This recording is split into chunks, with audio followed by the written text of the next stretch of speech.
Good morning India. दोस्तों नमस्कार। दोस्तों एक नई कहानी में आप सबका फिर से स्वागत है। कहानी शुरू करने से पहले मैं आपको एक बात बता दूं, इस कहानी को सुनते वक्त आप चाहो तो ईयरफोन या फिर हेडफोन का उपयोग कर सकते हो। इससे ना इस कहानी की ऑडियो क्वालिटी आपको पसंद आएगी जब आपके कानों तक पहुंचेगी। चलिए अब इस कहानी को शुरू करते हैं। अभी 21 साल है और मैं बहुत ही देखने में खूबसूरत हूँ। मेरी आंखें नसीले, होंठ गुलाबी और मैं एकदम गोरी हूँ। मेरे लंबे नागिन से काले बाल। मैं इतना तो कह सकती हूँ कि हर कोई मुझे पसंद करता है। खैर, इससे पहले मैंने एक कहानी में आपको बताया था कि जब मैं इससे पहले 12वीं में थी तो कैसे मेरा अफेयर स्कूल के टीचर से था और फिर प्रिंसिपल तक ये बात पहुँची। लेकिन फिर कॉलेज का ख़त्म हुआ, 12th क्लास स्कूल का, और फिर जो उदय सर थे वो भी गांव चले गए, उनकी शादी हो गई। उदय सर के बाद प्रिंसिपल सर से भी मेरी आखिरी मुलाकात तब हुई जब मैं 12वीं की मार्कशीट और स्कूल की टीसी लेने गई थी। उसके बाद सबसे संपर्क ख़त्म हो गया। अब मैंने आगे की पढ़ाई के लिए घर में कही, उनमें थोड़ी दिक्कत थी जिसके चलते मुझे प्राइवेट कॉलेज में एडमिशन लेना पड़ा। वहाँ मुझे रोज़ नहीं जाना पड़ता, बस पेपर देने के लिए सीन था। लेकिन मुझे तो घर से निकलने की आदत थी, किसी को बॉयफ्रेंड बनाने की। घर में रहने से वो कैसे बदल जाता। 1 महीने तक मैं इधर उधर देखती रही, लेकिन फिर 1 महीने बाद मुझे ऐसा लगने लगा कि किसी न किसी को तो बॉयफ्रेंड बनाना ही पड़ेगा।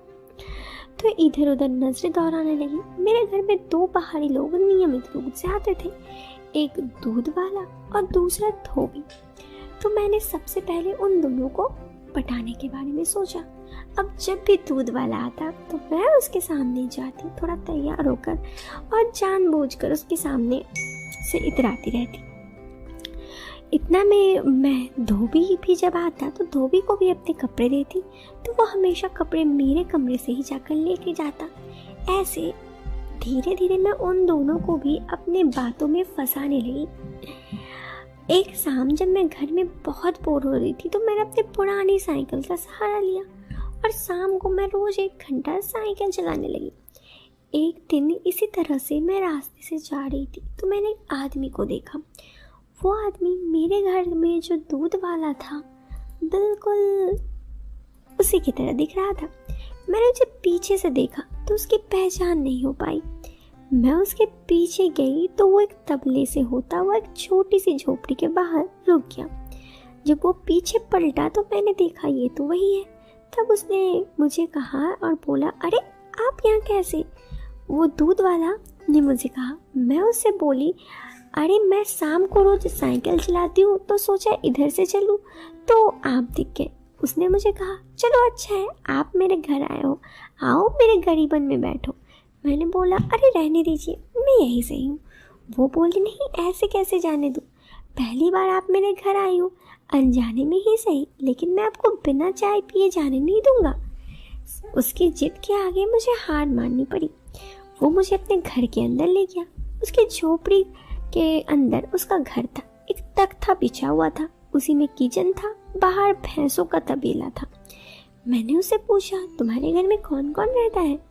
वो बोला, इधर तो मैं ही रहता हूँ, बाकी सब गांव में रहते हैं। मुझसे बात करते करते वो चाय बनाने लगा और चाय आधी पीकर मैं निकलने लगी। तो वो बोली, फिर आते रहना। अब इसी तरह मैंने धोबी का घर का भी पता लिया, अब उसका घर भी देख लिया। मैं अब शाम को उसी के घर जाकर कपड़े दे देती और कभी उधर से ही ले लेती। इसी तरह कुछ दिन बीतने लगे और अब लेकिन बातचीत का सिलसिला ही चल रहा था। बातचीत का सिलसिला बिल्कुल आगे ही नहीं बढ़ रहा था। फिर एक दिन की बात है, मौसम खराब हो गया। उस दिन मैं हमेशा की तरह स्कर्ट और टॉप पहन के निकली थी। कुछ देर पहुंचकर बारिश शुरू हुई तो मैं कपड़े पेड़ के नीचे खड़ी हो गई। बारिश की हल्की सी फुहार से ठंड लग रही थी। उधर मैं अपने आप को थोड़ा संभालने की कोशिश भी कर रही थी क्योंकि ठंड काफ़ी ज़्यादा लग रही थी। कुछ देर वहाँ खड़ा होकर मुझे समझ में नहीं आ रहा था कि क्या करूँ। न बारिश रुक रही थी कि मैं घर चली जाऊँ। फिर मैंने विचार किया क्यों ना भीग कर दूध वाले के पास ही चले जाए, बारिश का बहाना भी हो जाए, शायद बात आगे भी बढ़ जाए। मैं भीगते हुए दूध वाले के घर के बाहर पहुंची तो वो भी तबेले में ही था। जैसे ही उसने मुझे देखा तो वह भागकर मेरे पास आया। मैं साइकिल अंदर करने लगा, फिर वो मुझे अंदर ले गया। मैंने उसे बताया मैं निकली और रास्ते में बारिश हो गई, मैं आपके घर चली आई, क्योंकि उसका घर ज़्यादा पास ही था। दूध वाला मुझे कहा, अच्छा किया, आप तो पूरी भीग गई हैं, आप अपने कपड़े चेंज कर लीजिए वरना ठंड लग जाएगी, मैं आपको कोई कपड़ा देती हूँ। मैं किनारे में जाकर अपने कपड़े चेंज करने लगी। इतनी रोशनी तो थी कि वो देख सके। वो मेरे लिए एक धोती सफ़ेद रंग का ले आया और बोला, इसे पहन लीजिए, और कोई कपड़ा तो नहीं है मेरे पास। मैंने कहा, अरे यही ठीक है। अब मैंने उस कपड़े को किसी तरह से पहना, फिर मैं उसके पास तख्ते में बैठ गई। वो मेरे लिए चाय बनाया जिसे हम दोनों साथ में पी। उसकी नज़र बिल्कुल मेरी तरफ ही थी, लेकिन तीसरी नज़र से वो मेरी तरफ देख रहा था। मुझे भी उससे बात करने का बड़ा मन था। मैं भी बिंदास होकर उससे बात किए जा रही थी, लेकिन ठंड भी लग रही थी क्योंकि मैं पहले से भीगी थी, तो मैं किसी तरह से धोती पहनी हुई थी और भीगने की वजह से बाल भी भीग रहे थे। तभी एकदम बहुत तेज हवा हुई। मैं बहुत ज़्यादा भीगी थी तो मुझे ठंड लगने लगा। वो किसी तरह मेरे हाथ को रगड़ कर गर्म करने लगा, लेकिन मुझे ठंड लगना बंद नहीं हुआ। मेरे दांत टिकटिकाने लगे। उसे भी समझ नहीं आ रहा था क्या करूं। वह कहने लगा कि एक बात कहूं। मैंने कहा, हाँ बोलिए, हाँ मैं सीरियल है। तो उसने कहा, आप बहुत सुंदर हो, मैं आपको बहुत पसंद करता हूँ। मैं एक बार, उसके बाद वो शांत हो गया। फिर वो आगे बोला, क्योंकि मेरी वाइफ तो गांव में रहती है, इधर काफ़ी सालों से मेरे पास नहीं है, यहाँ मेरा कोई नहीं है। आप मुझे बहुत ज़्यादा अच्छी लगती हैं। अगर आप चाहो तो, मेरे साथ ये पहली बार था जब कोई मुझसे इजाज़त मांग रहा था, वो भी इतने अच्छे तरीके से। वैसे मैं तो उनसे खुद सेट होना चाहती थी, लेकिन उनके बात करने का सिलसिला इतना अच्छा था कि मैं खुद उनकी तरफ खींचे चली आ रही थी। चाह कर भी मैं अपने आप को रोक नहीं पा रही थी। खैर, उसने कहा, एक काम कीजिए, पहले आप बैठिए, मैं आपके लिए थोड़ा सा दूध गर्म करके लाता हूँ, आपको ठंड लग रही है। मैंने कहा, ठीक है।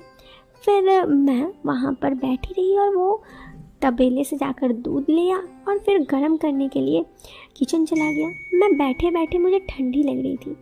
मैं जल्दी से किसी तरह से वहाँ पे बैठी थी, तभी हवा का जोर का झोंका आया। मुझे बहुत ठंड लगा। उन्होंने कहा, 1 मिनट रुकिए, मैं अभी आया। उन्होंने दूध एक गिलास में ला कर दिया और कहा, इसे पीजिए, फिर हम बात करते हैं, तब तक आपकी ठंड लगना भी कम हो जाएगा। मुझे डर भी लग रहा था थोड़ी बहुत कि रात होने लगी है, लेकिन मन में काफ़ी ज़्यादा एक्साइटमेंट भी था कि आगे क्या होगा। जैसे कि दोस्तों, आपको इस कहानी में सुनने में इंटरेस्टेड है ना, एक्साइटमेंट, आप जानना चाहते हैं आगे क्या हुआ। अरे आगे बहुत कुछ बाकी है इस कहानी में, तो इसके लिए आपको इंतज़ार करना होगा इस वीडियो के सेकंड पार्ट तक। तब तक के लिए मैं रहती हूँ उस वीडियो से अलविदा। मिलते हैं एक नेक्स्ट वीडियो में। अभी के लिए आप इस वीडियो को लाइक और चैनल पे पहली बार आए हैं तो सब्सक्राइब करें। Till then bye bye, take care.